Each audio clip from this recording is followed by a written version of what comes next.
Hello and welcome to the latest update of the Gujarat and the Himachal elections. We are here with Manraj ma'am. Manraj ma'am, a resident editor of the Indian Express at Chandigarh. She will tell us briefly about Congress. She's following the Himachal elections and she'll tell us briefly about the Himachal elections and how Congress fared in the elections. Ma'am, so could you briefly tell us about the elections and how it is going on and how is Congress party performing in the election? Yeah, hi. So these were very, very hotly contested elections. I don't think Himachal has seen so much attention from Delhi. So the BJP was all out because, Himachal has this tradition of not voting, of not returning to power the sitting government. So for the last 37 years, the power has been alternating between BJP and Congress. So it's for the first time what the Prime Minister Narendra Modi said, we will reverse this tradition. We will set a new tradition. We will be voted back to power. So the BJP came to the state with all its might. The Prime Minister announced, he gave this slogan that Rivaj Badalna hai. The tradition has to change. And against them was pitted the Congress. So in the last elections, Congress had half the seats won by BJP. So it was already on a weak wicket. So Congress had 21, and then later two of them MLAs went to BJP. So they were left with 19, while BJP had 44. So that was a huge difference. And Congress was on the back foot because they had lost Veerbhadra Singh. Veerbhadra Singh is the six-time chief minister of the state. He passed away last year. So he was the guy, he was the umbrella under all these leaders were subsumed. So all these intra-party rivalries were also sorted out by him. So now here is the party going to the hustings without one strong leader that they had banged upon for decades. And secondly, Congress at the center was in a shambles. So they were not getting much support or very, very minimal support from the center, unlike their rival, which had, right from the prime minister to the home minister, the defense minister, the who's who, and the yogi and the chief minister of Uttar Pradesh. So all of them were camping here. And then Prime Minister Modi, his appeal in the state cuts across party lines. So BJP was hunky dory that we will be able to pull through, and Congress is in a bad way. We are resurgent, so we will be able to come to power. So this election has kind of given a jolt to the party. Although on the ground, when our reporters went to the ground, especially in the hinterland, in the rural areas, that mindset was still there कि हमने BJP को देख लिया है, now let's give Congress a chance. So, and political observers in fact told us, long time people who've been watching Himachal politics closely for decades told us that despite the fact that Congress's Veerbhadra Singh was a very tall leader, he could not retain, he could never make a second successive government. Similarly, BJP had Prem Kumar Dhumal. He had done tremendous development during his regime, and to the extent that people used to call him Sarko Wala CM. But he also could not do a repeat. So they said the people are wired in a way that they don't want anyone to get too cozy in the seat of power. So they will. It's like anti-incumbency plus this this political culture. So a repeat is slightly difficult.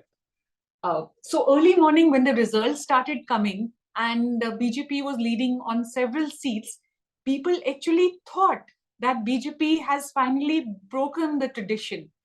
But Congress is comfortably in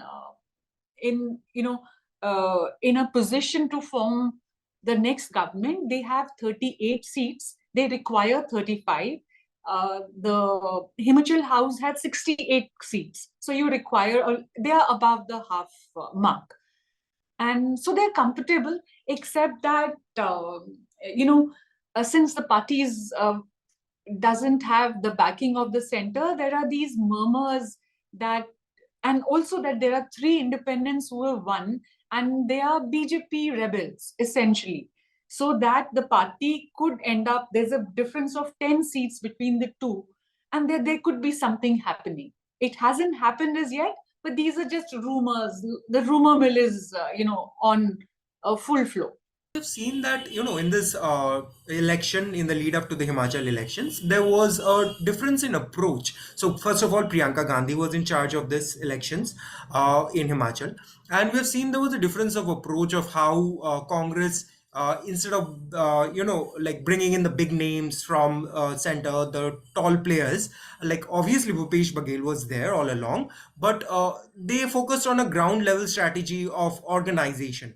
So, did that help in any way? Could you just tell me about that? See, in the hindsight, now that they have won, it seems that it worked, because what happened is all the Congress leaders, all the prospective chief ministerial candidates, because after Veerbhadra's demise, the Congress suddenly had all these veterans vying for the top post. So, you had Sukhwinder Sukhu, you had Agnihotri, you had this, of course, Veerbhadra's, the PPCC president, and Veerbhadra's wife, Pratibha Singh, who is, of course, a member of parliament from Mandi. So there were all these leaders who said, who felt that they could be at the top post.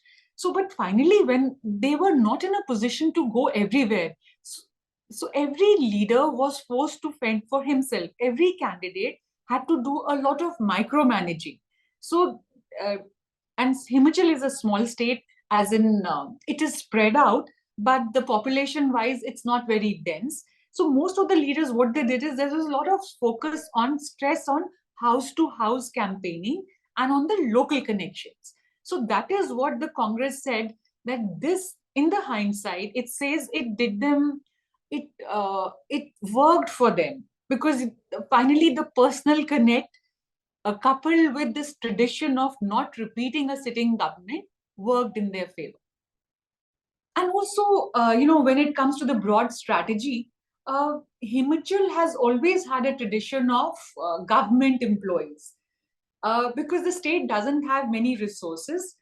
Initially, there was a lot of focus on government employment. Not tourism came up only in the last few decades, so that private potential is yet to be fully explored. But there is essentially, every household wants that ek banda government mein ho. It could be the state government, or it could be the Fauj, the armed forces. So these are the two prongs of their economy, along with Apple, etc. So all of them were a little disgruntled. The government employees were very unhappy with the BJP government because of the new pension scheme. And it is here that Congress played a big its trump card, so to say, because Congress, in its Congress ruled states, they are going back to the old pension system scheme. So here also, Priyanka Gandhi herself promised that this is the first thing we'll do. We will revoke this new pension scheme. We'll go back to the old system.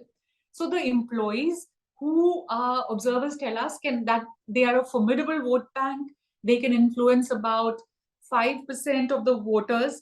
They went with the Congress. Similarly, the Agniveer scheme, that led to some protests in Himachal. In fact, not as much in very few in Punjab, which also sends people to the armed forces. But in Himachal, there was a lot of anger against it, because it was like, your one avenue of employment being snatched away from you.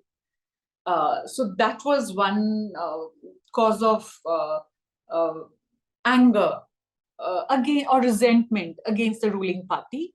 Then the Apple lobby, they were not very happy, because last year they got Adani's reportedly gave them bought apples at lower rates from here and sold them at much higher rates. So they were very angry at that.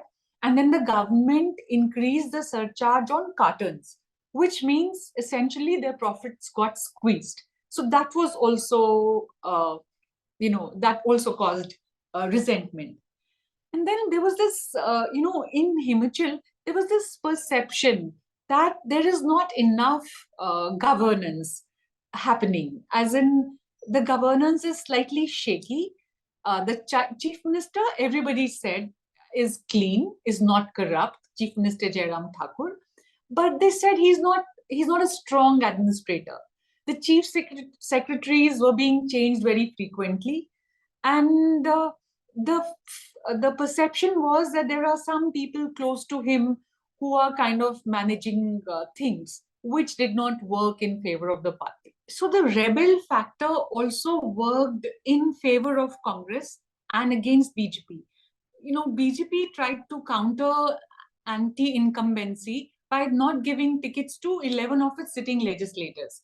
So there was this sudden, rebellion. The party faced a number of people decided were very angry with the way the tickets were given, and they decided to stand as independents. So the party could not really pacify all of them. And as of now, I mean, the results almost done. At least three of them have won their seats. So these were strong people. Even when they said they'll contest as independents, they declared the intention to do so. People on the ground knew that these guys had a fighting chance to win, that they probably had an upper hand. But the party did not get the message, it insisted. So they lost at least three seats and some more because their independents cut into the BJP vote share. So it worked in favor of Congress and against the BJP.